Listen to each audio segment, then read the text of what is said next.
Madame la Présidente, Monsieur le Premier ministre, chers collègues, en envahissant l'Ukraine le 24 février 2022, la Russie a déclenché une guerre aux portes de l'Union européenne et une crise géopolitique qui est sans doute la plus dramatique de ces 20 dernières années.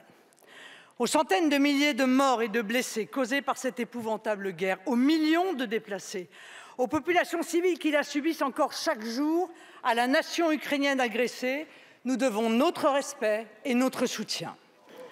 En effet, c'est d'abord grâce à la résistance héroïque du peuple ukrainien que la Russie s'est retrouvée en échec. La France a bien sûr pris toute sa place dans le juste soutien à cet héroïsme. Je pense tout d'abord à ces villes et villages qui ont accueilli des milliers de réfugiés, comme l'a fait Louis Alliot à Perpignan ou Steve Riwa à Hénin-Beaumont. Mais aussi au soutien matériel fourni à l'armée ukrainienne. Sur ce point, la France n'a pas à rougir de l'effort consenti, effort d'autant plus louable que notre appareil de défense commence tout juste à se remettre des terribles politiques de vos prédécesseurs. Le troisième volet de ce soutien, les sanctions, a lui montré ses limites. Je ne vous ferai pas l'affront de vous rappeler les propos de votre ministre de l'économie, mais manifestement, l'économie russe n'est hélas pas à genoux. En revanche, certaines sanctions ont passablement affaibli nos économies et ont touché de plein fouet les ménages français. On ne mène pas une guerre énergétique quand on n'a pas ou peu d'énergie. On aurait au contraire pu mener une guerre agricole. Quand on a une agriculture, c'est plus cohérent. Nous soutenons d'ailleurs l'interdiction des importations de céréales russes dans l'Union européenne, importations qui restent à un niveau élevé et qui ont même augmenté depuis 2 ans.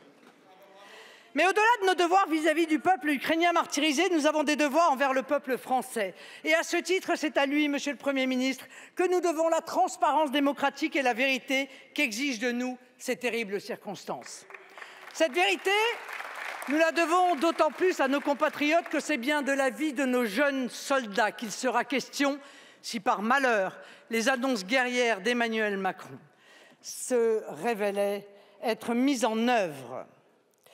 Heureusement, elles ont été unanimement rejetées par la communauté internationale, de Washington à Berlin, d'Oslo à Madrid. J'en profite à ce titre pour rappeler à toutes fins utiles à ceux de nos responsables qui confondent verbiage et fermeté que la meilleure ambiguïté stratégique, c'est le silence qui plonge l'adversaire dans l'incertitude.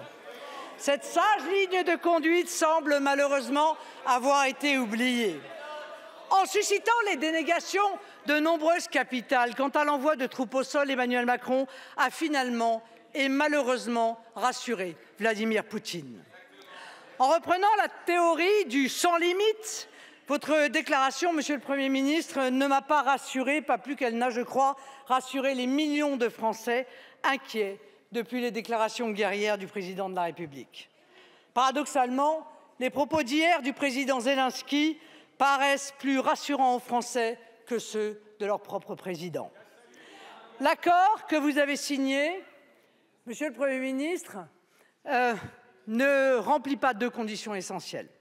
D'une part, son caractère nécessaire et d'autre part, son caractère proportionné. Si j'en conteste la nécessité, c'est parce que la France, depuis 2 ans, soutient l'Ukraine dans des proportions majeures que nul dans cet hémicycle n'a contesté ou n'envisage de remettre en cause.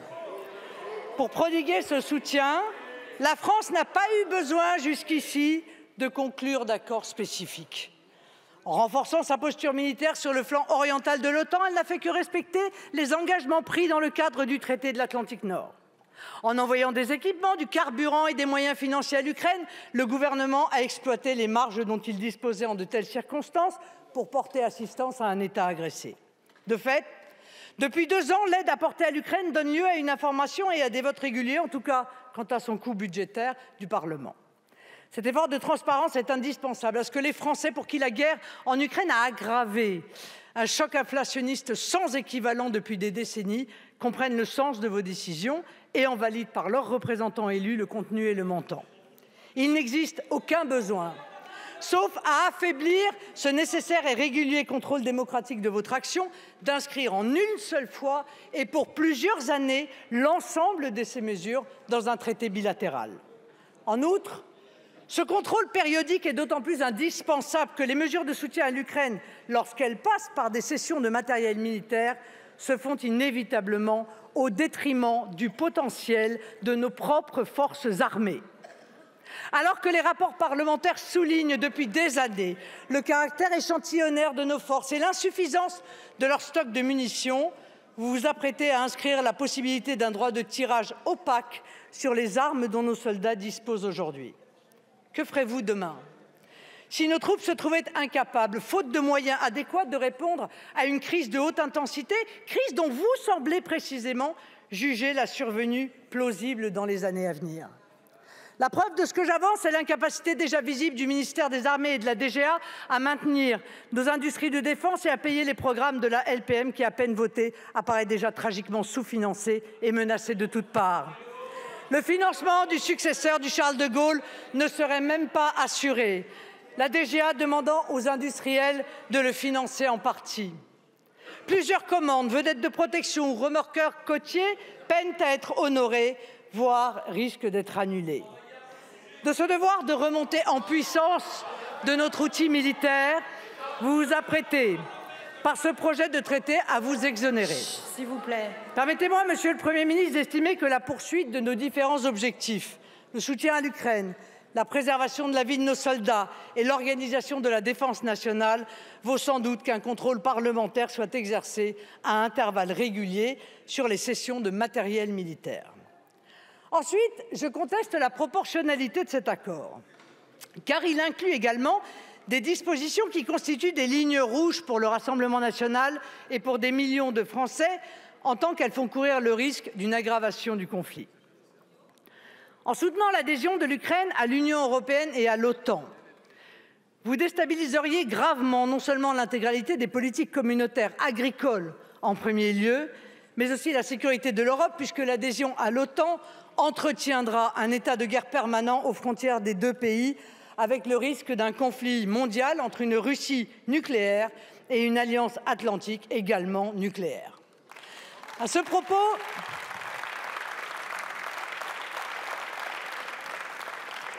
en évoquant dans l'accord une dissuasion active, vous semblez être prêt à mettre en œuvre la dissuasion nucléaire française elle-même.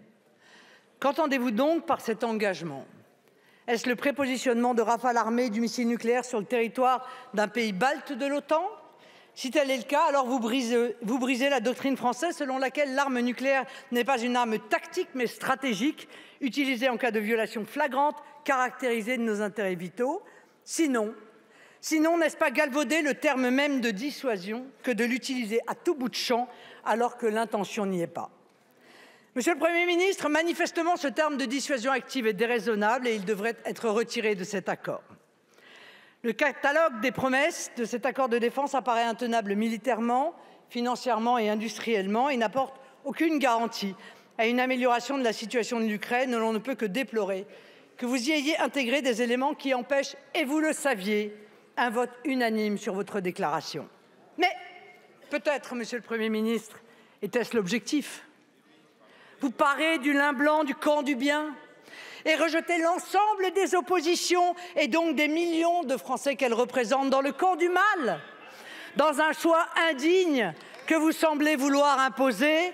Soit on est pro-Macron, soit on est accusé d'être pro-Poutine. Cette attitude, je vous le dis tranquillement, mais solennellement, est abjecte, tant les souffrances de l'Ukraine sur lesquelles vous cherchez à surfer sont vives. Vous avez, sans même vous en cacher, détourné, exploité, instrumentalisé une crise internationale majeure pour la mettre au service d'un agenda électoraliste de court terme. Ce genre de pratique porte en français un nom, la basse politique politicienne, celle-là même qui provoque chez nos concitoyens désintérêt, résignation et souvent abstention. J'en suis convaincue, les Français n'en sont pas dupes. Ce faisant, et c'est sans doute en réalité le plus grave, vous avez instillé l'idée qu'en défendant l'intérêt de la France, en défendant le respect de nos engagements internationaux, en étant fidèle à la tradition gaullienne qui a fait de nous une puissance d'équilibre écoutée et respectée dans le monde entier, vous avez instillé l'idée qu'en défendant ces principes constitutifs de notre nation et de notre peuple et qui font à juste titre sa fierté et son honneur, on se ferait les relais d'intérêts étrangers.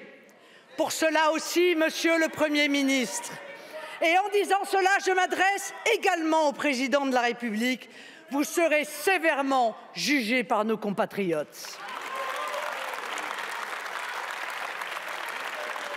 Je vous rappelle, Monsieur le Premier ministre, puisque vous êtes si enclin à dénoncer notre soi-disant incapacité à proposer des solutions, nos propositions, car elles sont plus que jamais d'actualité. Mobiliser les intérêts des avoirs russes à l'étranger, aujourd'hui gelés pour financer l'effort de guerre ukrainien. Tiens, j'avoue ne toujours pas comprendre votre refus et nous n'avons à cette heure toujours aucune explication. Il devrait d'ailleurs en être de même des frais facturés par les banques ou du lancement d'une estimation des gains des profiteurs de guerre qui, depuis 2022, devraient être reversés aux États membres pour financer l'effort commun et indispensable de soutien à l'Ukraine. Et surtout, loin des déclarations bellicistes d'Emmanuel Macron, il faut réfléchir dès à présent aux moyens de mettre autour de la table des négociations les acteurs de cet épouvantable conflit devenu le Verdun du XXIe siècle qui n'a que trop duré.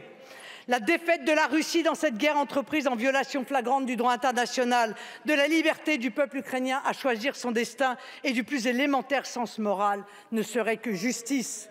Mais à votre différence, nous sommes guidés dans le froid royaume du possible et non à travers les seules nuées du souhaitable par le réalisme.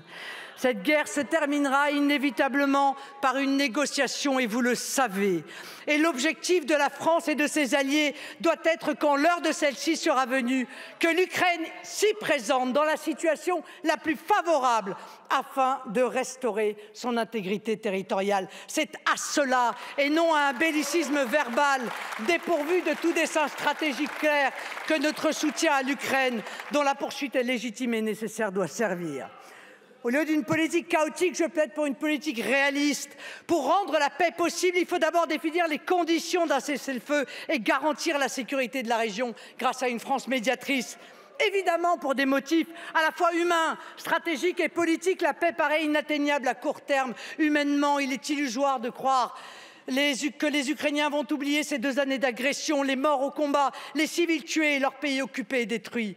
Stratégiquement et politiquement, il est illusoire de croire que la Russie va retirer ses troupes dans ce qui serait alors pour elle une défaite cinglante, défaite que nous ne pourrions d'ailleurs obtenir sans l'entrée en guerre de l'OTAN et donc une mondialisation du conflit.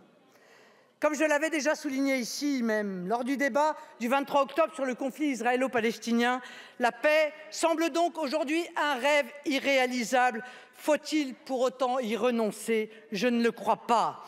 Emmanuel Macron semblait, il y a 2 ans, en être convaincu. Il a changé d'avis une fois de plus. Et d'autres que la France aujourd'hui recherchent cette solution. Là aussi, la France s'efface et c'est une grande tristesse. Vous nous dites que c'est sur l'accord que nous votons. Il nous semblait, nous, que c'était sur votre discours dans lequel il n'y avait rien de précis ni rien de structuré. Alors, pour la sécurité des Français, nous ne pouvons adhérer aux conditions que vous posez dans cet accord, mais pour manifester notre soutien à l'Ukraine et uniquement pour cela, nous nous contenterons d'une abstention. Je vous remercie, Madame la Présidente.